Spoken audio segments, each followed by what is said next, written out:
This is 2025. What has been the fate of the boys eligible for this residence for the past 7 years? Where are they today? So vital to supporting effective implementation of laws and policies to safeguard our children. Decent men who refuse to pay child support being handcuffed and hauled off to pay their dues.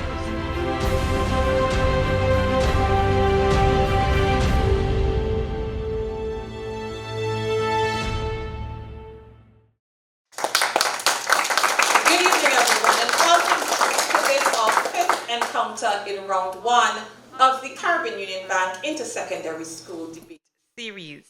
This evening, we have another thrilling debate ahead as two outstanding teams will engage in a thought-provoking discussion on a critical issue. The topic: child protection services in Antigua and Barbuda are adequate to safeguard our children. I repeat, child protection services in Antigua and Barbuda are adequate to safeguard our children. Both teams have meticulously prepared to present their cases this evening with sound reasoning, compelling evidence, and persuasive delivery. Let us meet our teams this evening. We have proposing the All Saints Secondary School, while the Clear Hall Secondary School will contest the motion. Now we turn to our teams and we begin with the proposing team, and I ask each member to introduce themselves. Good evening. My name is McQuaid Nimblet. I am representing the All Saints Secondary School. I am in fourth form and I am the first speaker. Good evening.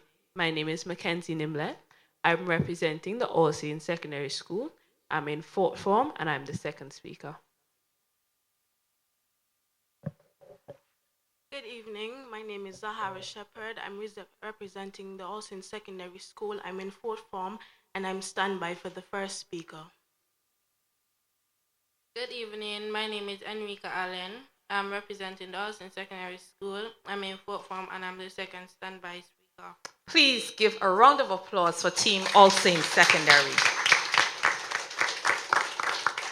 And we move to the opposing team, the Clear Hall Secondary School. Good evening. My name is Catherine Pimentel. I am here representing the Clear Hall Secondary School. I am a fourth form student and I am the first speaker. Good evening. My name is Daisha Henry. I am the second speaker from Clear Hall Secondary School. Good evening. My name is Tamari Swift. I'm a fourth form student from the Clear Hall Secondary School and I'm the first speaker backup. Good evening. My name is Maisha Trotman. I'm representing the Clear Hall Secondary School and I am second speaker standby. Please give a round of applause for Team Clear Hall Secondary. Evaluating the debate this evening is a distinguished panel of judges who will assess each team's presentation, delivery, rebuttal, and teamwork. Our esteemed judges for this evening are Mr. Ursel Charles Jr., Deputy Director, News and Current Affairs at ABS TV, and our Chief Judge for the 2025 Intersecondary School Debate Series. Mrs. Elissa Graham, Public Relations Officer, Antigua and Barbuda Electoral Commission, and Mrs. Farrell Hill Mercedes, Educator, Counselor at the Antigua State College.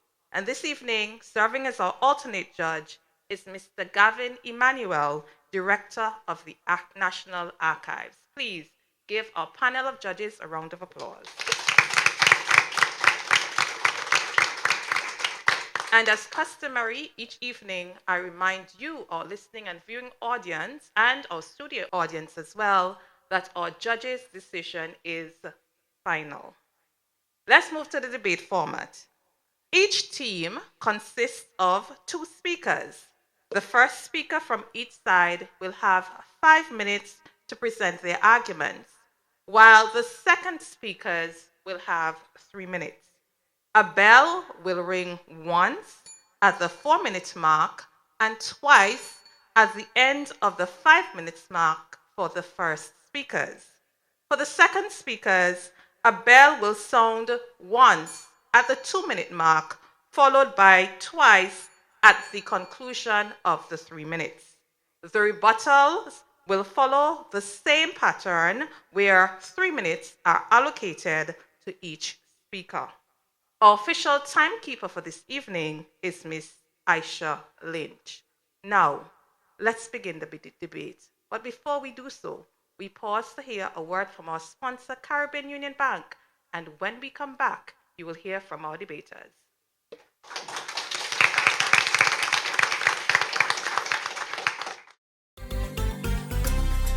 Driven by you, we're better every day.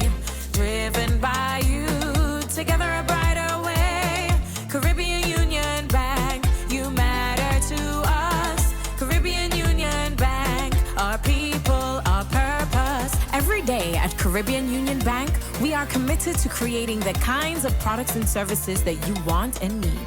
We are not just a bank. We are your partner on your journey to financial freedom and success. Because we are driven by you. Driven by you, we're better every day. Driven by you, together a brighter way. Thank you for staying with us and welcome back to this, our fifth encounter in round one of the Caribbean Union Bank Intersecondary School Debate Series. This evening, we have two schools, the All Saints Secondary School and the Clear Hall Secondary School, debating the motion, child protection services in Antigua and Barbuda are adequate to safeguard our children. Child protection services in Antigua and Barbuda are adequate to safeguard our children. To begin this evening's proceedings, let's welcome the first speaker from the All Saints Secondary School, Maqueda Nimblet.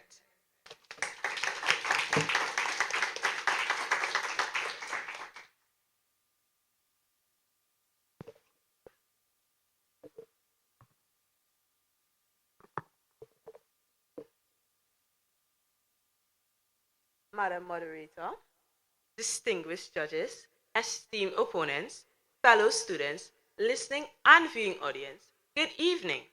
My colleague and I fully endorse the mood that child protection services in Antigua and Barbuda are adequate to safeguard our children. Permit me to define key terms.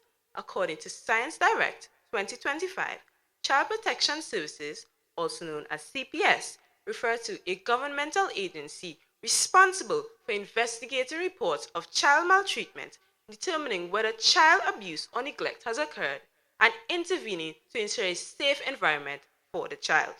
The Merriam-Webster Dictionary defines adequate as satisfactory or acceptable in quality. Safeguard, to protect someone or prevent something undesirable, and children refer to people under 18 according to UNICEF. Madam Moderator, the topic can be restated as agencies and avenues in Antigua and Barbuda set aside to protect persons under 18 or prevent them from undesirable occurrences that are satisfactory and reasonable. We contend that child protection services in Antigua and Barbuda are indeed adequate to safeguard our children. I will clearly outline all the services available to protect children from economic, social, and psychological harm, while my colleague will expound upon the illegal measures in place to protect children in Antigua and Barbuda. Madam Moderator and my worthy opponents, operating under the Ministry of Social Transformation, the Family and Social Services Division, or FSSD, encompasses units such as the Child Protection Unit and the Probation Unit. These units are instrumental in safeguarding children's welfare, offering services like counseling, intervention, and support for vulnerable children. According to Fiona Charles, Director of Social Services, there were 191 cases in 2024 for which they provided intervention. Children need to know that they are not alone. The FSSD also manages foster care programs, emphasizing the need for more foster parents to provide temporary homes for children affected by abuse or neglect. Additionally, according to Global Regulation 2008, the Maintenance of and Access to Children Act 2008 mandates that parents are responsible for the maintenance and protection of their children.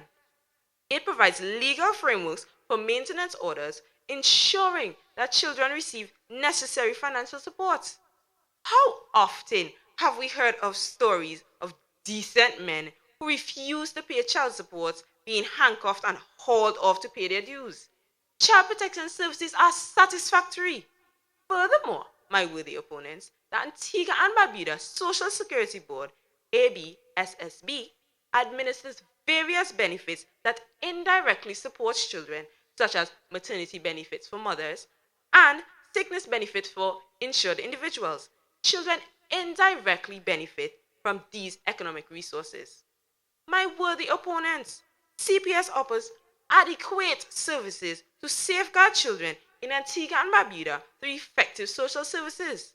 FSSD offers specialized welfare services aimed at promoting family stability and addressing personal crises.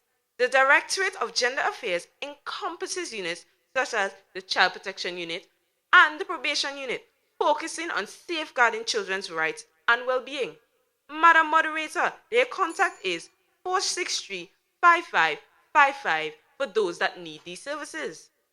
FSSD oversees foster care programs to place children in temporary homes due to abuse or neglect.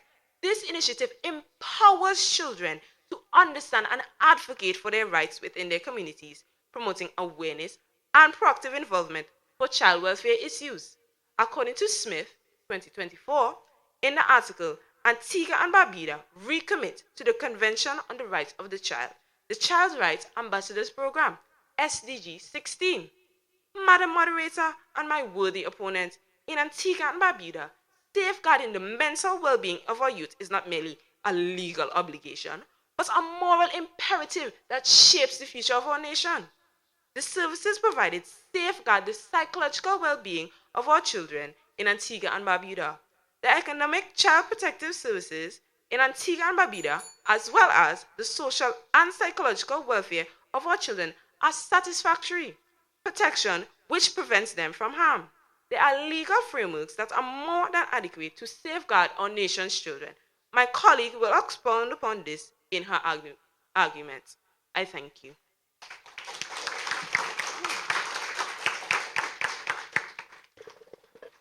Thank you, Maqueda. That was Maqueda Nimblet from the All Saints Secondary School, their first speaker, presenting her argument in a time of 5 minutes and 19 seconds. We now turn to the opposing team, the Clear Hall Secondary School. Please welcome to the lectern, Miss Catherine Pimentel.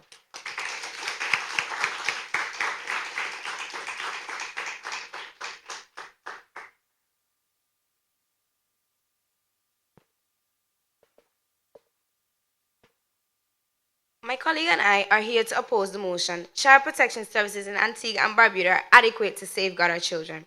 Permit me to define the key terms and set the perimeter upon which our argument is predicated. According to the Merriam-Webster Dictionary, child protection services refers to the government agencies that investigate allegations of child abuse or neglect. Adequate means sufficient for a specific need or requirement. Safeguard refers to a precautionary measure. Children denote young people, especially between infancy and puberty. Madam Moderator, my esteemed opponents, distinguished judges, listening and viewing audiences, good evening. The moot demands that we objectively evaluate whether or not there are sufficient child protection services or needs to need our children. Immediately and unhesitatingly, we declare our disagreement. My colleague and I will provide irrefutable reasons to support our informed objection. My intention is to highlight 1. The acute shortage of qualified and trained staff, 2. The inadequate infrastructure and resources, and 3. The severe lack of rehabilitative accommodations. While my colleague will climax our argument by emphasizing 1. The increase in youth crimes relating to inadequate child protection programs, and 2. The lack of proper policy to effectively protect children. Firstly, worthy opponents, clearly any serious national effort to safeguard our priceless and precious children must include an adequate number of trained personnel, and that we do not have.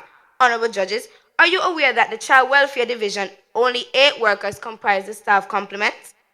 According to a study conducted by the World Bank on population of compulsory school age in 2019, there were 15,266 students enrolled in schools, 8 workers for over 15,000 children, which translates to 1 worker for every 1,875 students. This is appalling, a travesty of epic proportion. Learn opponents. How can 8 massively overloaded individuals adequately safeguard our precious children? This is a national disgrace. Furthermore, Madam Moderator, in an interview with the Director of Family and Social Services Division, Ms. Athelia Byers, she stated, and I quote, "When you look at the statistics, we have 466 child protection cases before the court and about 8 child protection officers, maybe 5 functioning now because of vacation and leave," end quote. Now you tell me, worthy opponents, with all these issues to deal with and limited to no manpower, how can programs to effect change be implemented? Secondly, learned opponents, are you aware that currently our social workers have no designated facility or command center to execute their responsibilities? Quoting the senior welfare officer, Ms. Rhea Jeffrey, since September 2019, the 8 workers have been operating like nomads with no place to call home. Madam Moderator, they have no office, no telephone, and no internet. Imagine that in this modern day era. Who can be productive under these restrictive conditions? What meaningful impacts could be achieved without the essentials of their trade? Where should parents and children go for help? Dear opponents, it does not require rocket science to conclude that such debilitating work conditions and constraints certainly hamper the department's capability to effectively and efficiently respond to and alleviate the escalating cases of child abuse, neglect, and harm in our country. Honorable judges, there is nothing adequate about the paltry working conditions. Thirdly, esteemed opponents, if you're still repressing your pangs of conscience in an attempt to evade or distort the truth, consider this a crucial point. Antigua and Barbuda's emotionally and physically traumatized children have no healing service or facilities to recover from the full extent of abuse, no counseling, and no long-term rehabilitation. Tell me, esteemed opponents, given this nightmarish hellscape, how can our vulnerable, valuable children heal and reintegrate into society without the basic support services? Our children are left to be ravished by the evil of negligence. Madam Moderator, Boys Training Home, a rehabilitation residential detention center that houses young boys who are in need of supervision and protection. However, this facility has been closed since 2018. This is 2025. What has been the fate of the boys eligible for this residence for the past 7 years? Where are they today? Isn't it yet another appalling failure by social services to safeguard these boys? Moreover, learned opponents, are you aware that Sunshine Home for Girls, the lone female shelter in Antigua and Barbuda, to provide a safe home for young women who are being abused in their own homes, can only house 11 girls between the ages of 8 and 18? Now you tell me, what happens to the other girls in need of care and are out of this age range? Do you believe that the child protection services in our country is adequate to safeguard these children? This certainly does not sound like child protection, much less protecting them. Worthy opponents, the evidence is irrefutable. Therefore, to argue that child protection services in Antigua and Barbuda are adequate to safeguard our children is not only ludicrous, but a cruel fallacy which flourishes in the soil of stubborn ignorance. Thank you.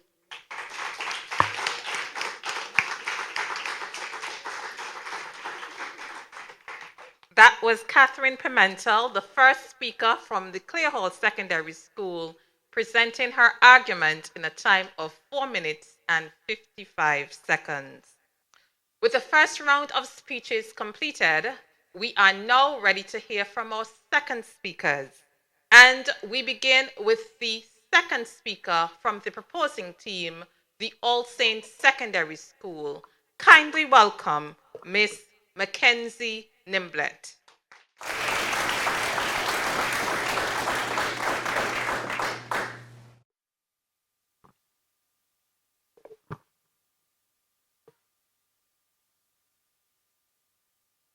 Protocols established, esteemed judges, Madam Moderator, and my fellow opponents. I vehemently concur with my colleague that child protection services in Antigua and Barbuda are adequate to safeguard our children. Let us be reminded of our definition. Adequate means reasonable or satisfactory in quality.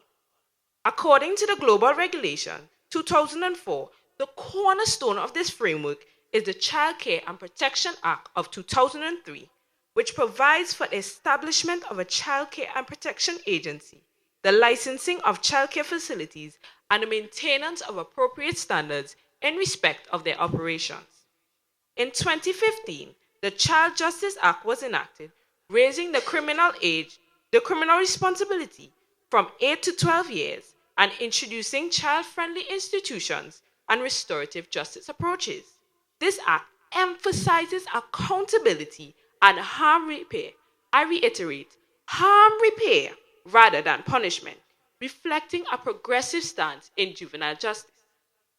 Thomas 2024 stated in Observer News & Co., and I quote, Antigua and Barbuda has received recognition for its progressive approach to child justice, positioning itself as a regional leader in implementing the United Nations Convention on the Rights of the Child alongside St. Kitts and Nevis. The Official Gazette 2016 highlights Antigua and Barbuda's Status of Children Act 2015 as a protective legal instrument for our children, whether they were born within marriage or not. Further strengthening the child protection system, the first ever family division of the Eastern Caribbean Supreme Court was established in Antigua and Barbuda in 2022. Supported by UNICEF, this court is designed to handle matters of a domestic nature, providing a specialized forum for issues such as divorce proceedings, applications for interim remedies, wardship, care and adoption of children, maintenance, and domestic violence. As always, children's physical and psychological welfare are central. Further, my worthy opponents, according to Smith 2024, and I quote, with over a decade's support from UNICEF, the first ever family division of the Eastern Caribbean Supreme Court was opened on Thursday, 14 July 2022 within the High Court of Antigua and Barbuda. In an interview with Alethea Byers, former Director of Social Services, these initiatives were given highest commendations. How dare you say that child protective services in Antigua and Barbuda are not adequate to safeguard our children? Take note, my worthy opponents, this twin island state has taken and continues to take great care to ensure the safety of its children. We lick up but we tell. We are a small and developing country, but our successes are great. It would be remiss of us to ignore that there are challenges in the system, but no one, even you, can negate the fact that Antigua and Barbuda has come a long way. We stand resolute that child protection services in Antigua and Barbuda are adequate to safeguard our children. Thank you for listening.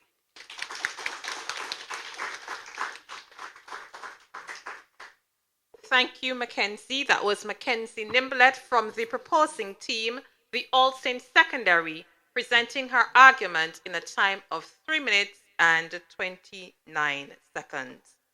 We now turn our attention to the final speaker in the prepared presentations. Please welcome from the Clare Hall Secondary School, Ms. Deja Henry.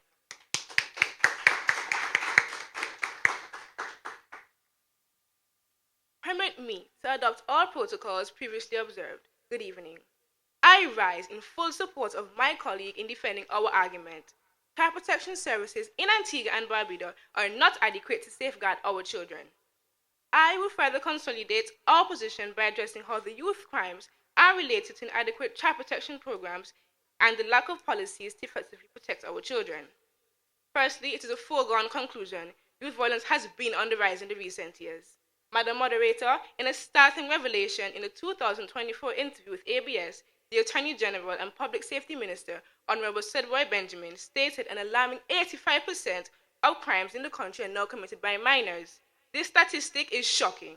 Additionally, the Commissioner of Police, Mr. Atlee Rodney, in his annual report on state of criminal activities in Antigua and Barbuda, disclosed over the past year, 20 young people under the age of 18 were arrested for various crimes.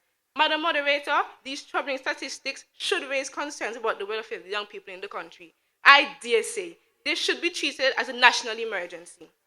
Where are the child protection services in this? What role do they play in safeguarding our youth from a life of crime and violence? Shouldn't the urgency of this problem demand immediate attention? Honorable judges, most of the children in child protection are likely there because of critical failures in their families. In short, these children are victims of massive domestic inadequacies. Their only hope and refuge to be rescued is the child protection services. Is this institution up to the task? Based on our preceding arguments, I say a resounding no. They are simply not adequate. Secondly, Madam Moderator, the lack of mechanisms to enforce policies to effectively protect children further supports our unpreparedness to safeguard our children. A 2017 report titled ASSS Assessment of Child Protection Services stated Antigua and Barbuda was unable to produce much evidence or policy documentation designed to support the national child protection mandate. The report outlined that significant gaps remain in the coordination and institutional arrangements necessary to ensure children's protection. Furthermore, honorable judges, the lack of manuals, protocols, and action plans clearly indicate Antigua has not invested enough time and resources in developing policy frameworks so vital to supporting effective implementation of laws and policies to safeguard our children.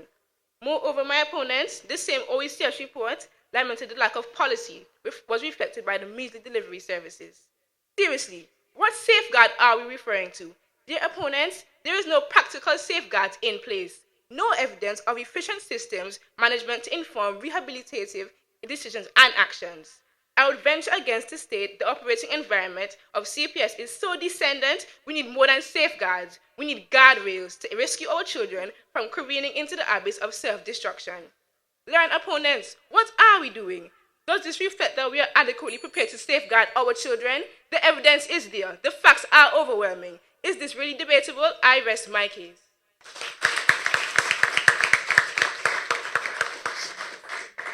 Thank you, Deja. That was Deja Henry, the second speaker from the opposing team, the Clare Hall Secondary School, presenting her argument in a time of 3 minutes and 7 seconds. A huge round of applause for our debaters on the efforts made in the prepared presentations. The rebuttals are up next, but before we hear from our rebuttal speakers, we will pause to hear a word from our sponsor, Caribbean Union Bank, and when we come back, the rebuttals will begin.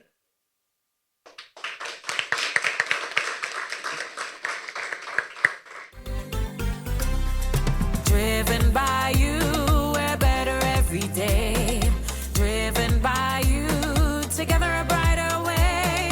Caribbean Union Bank, you matter to us. Caribbean Union Bank, our people, our purpose. Every day at Caribbean Union Bank, we are committed to creating the kinds of products and services that you want and need.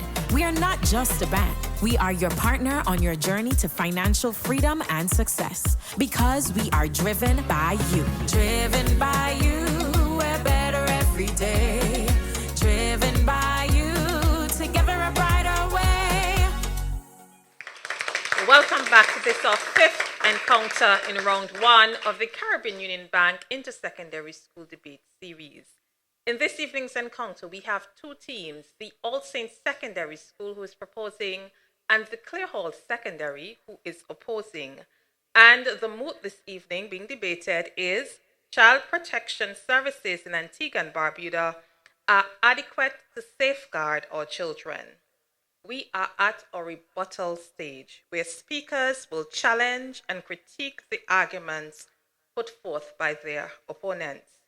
I encourage each rebuttal speaker to rigorously challenge the arguments presented while respecting your opponent. The opposition side will open this round and then we will hear from the proposition. Each rebuttal speaker has 3 minutes to present their counter arguments. The bell will sound once at the 2-minute mark and twice when the 3 minutes has ended. Let us begin with the rebuttal speaker from the Clare Hall Secondary School. Please welcome Catherine Pimentel.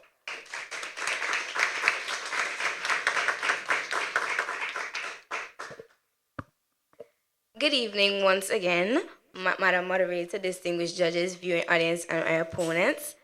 I am here to oppose the motion. Although, yes, your statements were strong, I simply don't believe that they were strong enough as I came here. First speaker mentioned that there are 191 solved child protection cases, yet there's 75 outstanding other cases before the court. What has been the outcome of those children? What will be the future of those children? Are they not important? Do their feelings and their well-being and the way they're raised does not matter? My second point, first speaker mentioned this foster care system. The foster care system is simply not effective. There have been multiple cases of child abuse within these foster care homes. Who are doing the welfare checks within the foster care? What has been the outcome of those children as well? Barbuda was also mentioned by the second speaker. We in Antigua, we have 8 welfare workers and officers. Who is in Barbuda that is there actively to help the students or help the children? Who is there to assist them with anything? We have 8 workers for over 15,000 children. How can 8 workers possibly work to help these children? It is physically impossible and it's exhausting that they are evenly able to work with these children. My last point. The second speaker admitted that there were challenges in the system. So that simply means you cannot strongly stand on what you state. And why are there challenges in such an important thing? Yes, I know that we cannot be perfect, but the challenges should be slim enough to the point that the children are being saved. Yes, the families do have a strong impact, but if the families are not strong enough, why don't the children have the government and these systems to lean on? Why is this system not used as their second hand? The children's feelings are important. My dear bride, remove your veil and see the destruction that this system has caused these children. Where are the statistics that prove that these children are safe within our country? Antigua and Barbuda, do better. Thank you. Thank you, Catherine. That was Catherine Pimentel, presented rebuttal arguments on behalf of the Clare Hall Secondary School, the opposing team this evening, and she did so in a time of 2 minutes and 18 seconds. We now turn to the proposing team, the All Saints Secondary School. Please welcome Mackenzie Nimblet to present rebuttal arguments.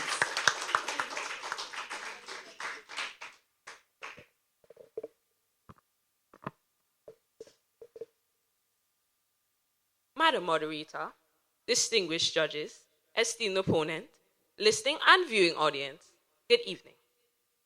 My team has proposed that Antigua and Barbuda CPS is adequate to safeguard our children.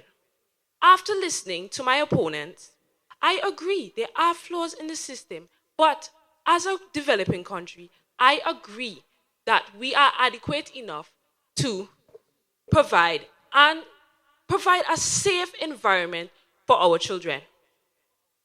In your attempt to debunk our claims, my opponents, you first stated that there aren't adequate workers. Now, we are a small country. Antigua and Barbuda is basically a dot on the map. So how are we supposed to have enough workers for 15,000 plus students? It just isn't. There isn't enough people to do such things. In Antigua and Barbuda, there are so many children, right? So how are we supposed to be able to go and provide, how do I put this, counseling for each and every student? How are we supposed to do that with such a little bit of children, with such a little bit of people that are willing to do it? Secondly, you stated that there are no facilities. Yes, that may be true, but still, the government has put in place protocols for CPS workers to do their job efficiently, and they have been doing so because children are receiving the help and the guidance that they need to go down the right path. Thirdly, you mentioned that youth violence is on the rise, which is true, because I've seen it firsthand. But not all of our students, not all of our youth is like that. It's just a small percentage, and they decide to show out. And on top of that, parents are responsible for guiding their children from babies to youth now in the right way. They are responsible for showing their children right from wrong so that they will not encourage themselves and be peer pressured to go out in the public and conduct themselves in rogue activities. And finally, you mentioned that there aren't any mechanisms to enforce policies to help our children, but that is simply not the case. There are protocols in place to help our children, to help our youth see the good side in themselves. Protocols such as guidance and counseling in school, even if there's even one of them, they are there, their services there, there are numbers there, so that children can pick up themselves and call on these people so that they can get the help that they need. On top of that, there are programs that people can sign up to. There are people that they can go, work groups that they can go to and state their story so that they can get the help that they need.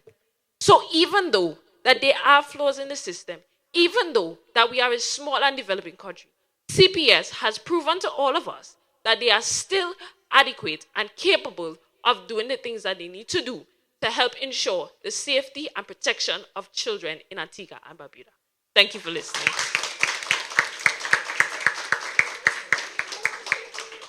Thank you, Mackenzie. That was Mackenzie Nimblet presenting rebuttal arguments on behalf of the All Saints Secondary School, and she did so in a time of 3 minutes and 38 seconds. Please give both teams a round of applause for their valiant efforts this evening. Now it's time for the judges to deliberate. Who will advance to the next stage? Will it be the All Saints Secondary School or the Clay Hall Secondary School? Please stay with us and you'll find out after we have heard from our sponsor, Caribbean Union Bank.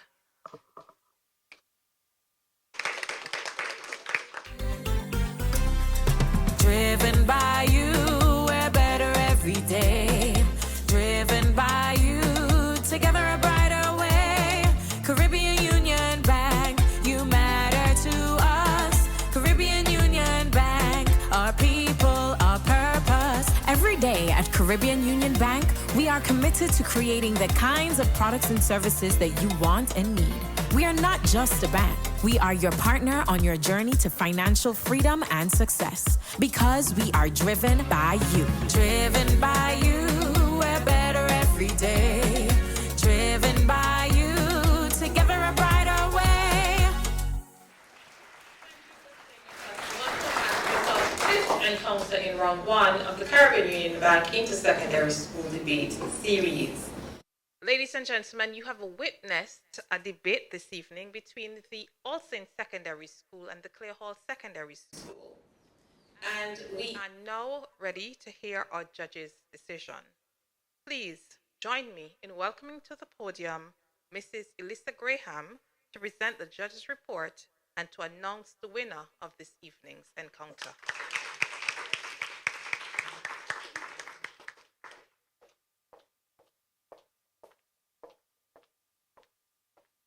Thank you so much, Ms. Knowles. Good evening, everyone. It is my pleasure this evening to present the judges' report on behalf of my fellow esteemed panel of judges. As we debated the vote tonight, which was child protection services in Antigua and Barbuda are adequate to safeguard our children. So we commend both teams for their valiant efforts. There was evidence of extensive research locally, regionally, and internationally. We were also pleased to hear the actual figures and statistics that were utilized and incorporated into the respective speeches. That shows that the students were able to connect the information that they researched, put it in a way that they are now able to communicate to us. And we were very happy and pleased with that with both teams.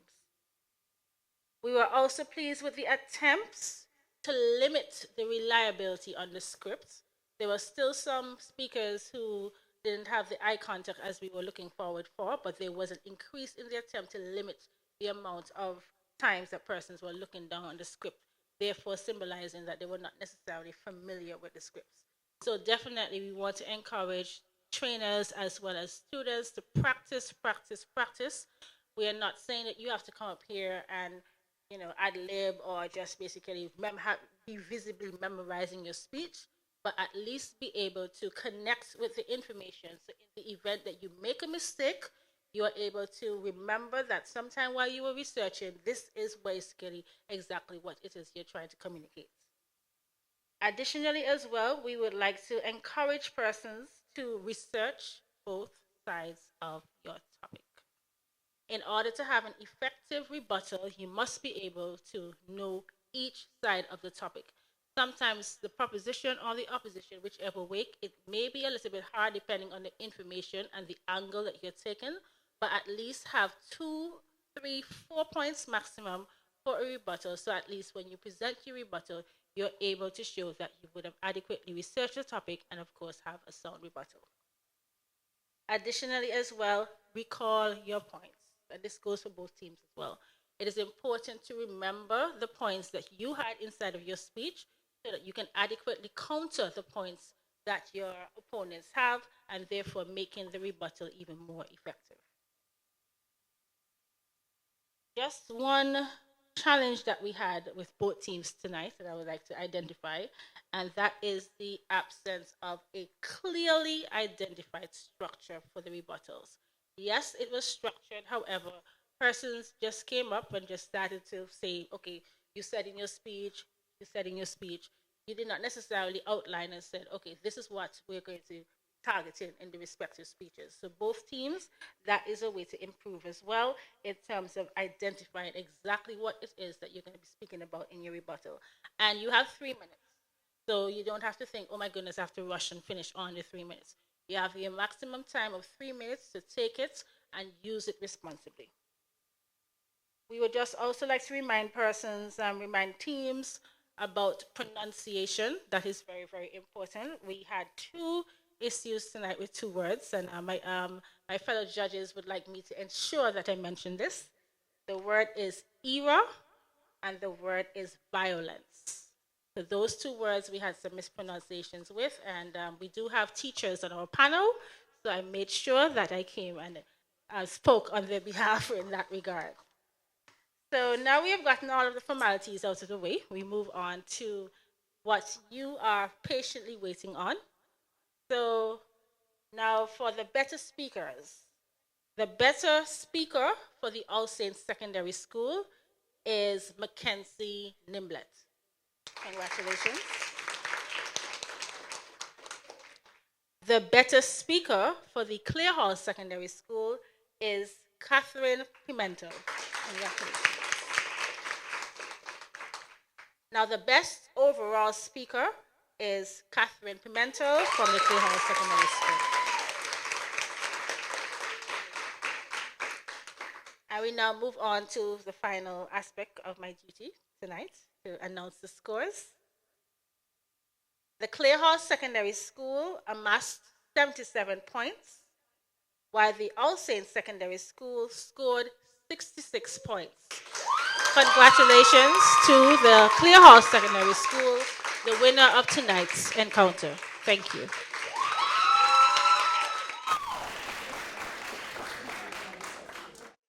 Thank you, Mrs. Graham.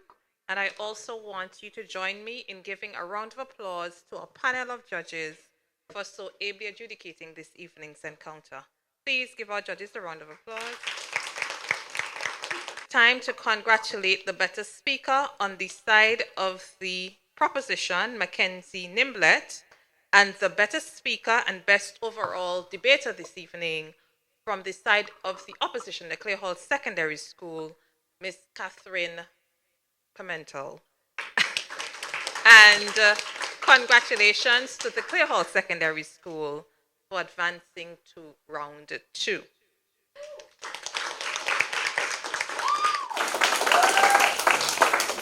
We will now hear final words from each team, and we will begin with the All Saints Secondary School, and I will ask the person who will be presenting on behalf of the school to come forward to give final remarks.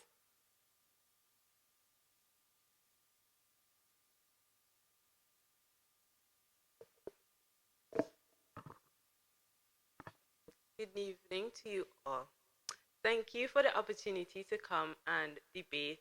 It was a very interesting debate. It was very stressful, I'm not going to lie. It was very stressful.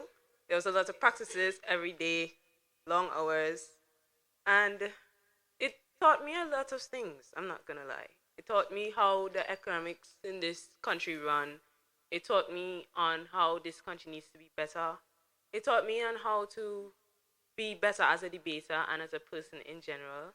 I applaud my opponents. They did very well. They brought their speeches and it sounded really nice, I'm not going to lie. It was really good and y'all did very well. I thank you for the opportunity to be here and experience this. Thank you.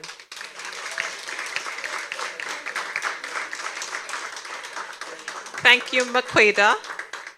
And I'm sure the experience that you'd have garnered from this, you will take with you through life. Now we move to the Clay Hall Secondary School, and we invite Miss Deja Henry to come to give final remarks.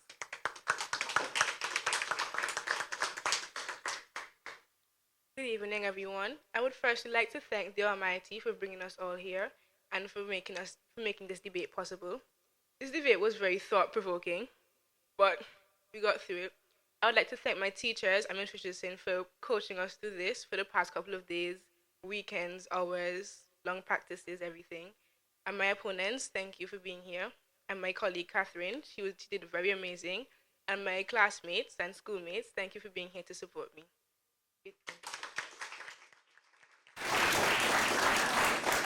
Thank you, Deja. And I just want to say thank you to you, our listening and viewing audience, for being with us this evening. And before we conclude, let's take a moment to appreciate the essence of debate. Debate is the art of listening as much as speaking. It sharpens our minds, challenges our perspectives, and empowers us to engage with the world through informed and reasoned discourse. Join us next time when the Seventh-day Adventist Secondary School will meet the Irene B. Williams Secondary. Debating the moot, civics should be a mandatory subject taught in all schools. I have been your moderator, Alicia Knowles. Thank you for being a part of this evening's debate. Do have a wonderful evening and God bless.